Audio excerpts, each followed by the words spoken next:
du kéfir, voilà. J'adore faire mon influenceuse, ça me va trop bien.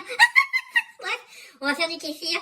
Si tu sais pas ce que c'est, tu vas voir sur Google. C'est un truc pour l'intestin, c'est des probiotiques, c'est vachement bien pour la santé. Moi, je fais ça depuis 1 an maintenant et c'est super. C'est des espèces de micro-organismes. Là, je vais te montrer. Tu fais une potion magique et tout, puis après, ça fait comme de la limonade. Ça, c'est vachement bien. Commençons. On commence par mettre du sucre. Je te dis les ingrédients au fur et à mesure. Hein. Tu mets du sucre.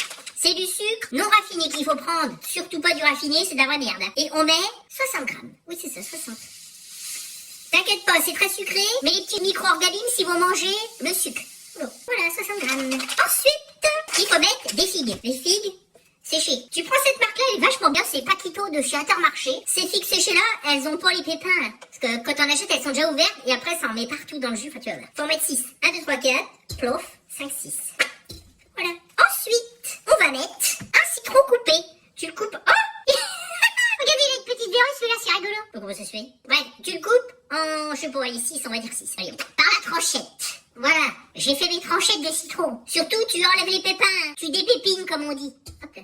2, 3, 4, 5. Bon, il n'y a pas de toute façon. Voilà. On met les tranchettes. Après, il faut mettre 2 litres d'eau. Bah, 2 litres d'eau, bah, c'est 1,5 litre plus 500 grammes, je crois. Oui. Moi, j'étais fort en maths quand j'étais à l'école. Allez. 1,5 litre. Surtout, tu mets de l'eau en bouteille. Pas de l'eau du robinet, il paraît que c'est pas bien. Je sais pas pourquoi. Faut pas me demander. C'est écrit dans la recette. Bon, que je prends la cristalline parce qu'elle est pas chère. 2 litres. Plouf, allez, c'est bien. Ensuite, on met les grammes de kéfir. Donc, ils sont là. Regarde, ça ressemble à ça. Tu vois, c'est des espèces de... En fait, on dirait un peu comme une méduse qu'on aurait passée au monsieur cuisine, tu vois. Ben voilà, bah ça ressemble à ça. Alors, il faut en mettre... Merde, je me souviens plus. 280 grammes. Hop, faut tarier. Hop. Voilà. Et on met 280 grammes. Hey. Surtout, tu utilises que des ustensiles en plastique si jamais tu fais. C'est vachement important. Parce que si tu mets des ustensiles en métal, il paraît que ça tue les bestioles, là. Et c'est vachement bien, hein, pour l'intestin et tout, ce truc-là. Moi, je fais ça, c'est super. Et voilà, 280. Maintenant qu'il faut laisser ça 48 heures, comme ça, à fermenter, hop. Et puis après, dans 48 heures, tu mets ça dans un limonadier, tu vois. Attends, je vais t'en chercher un, je vais te montrer qu'est-ce que c'est. Ben voilà.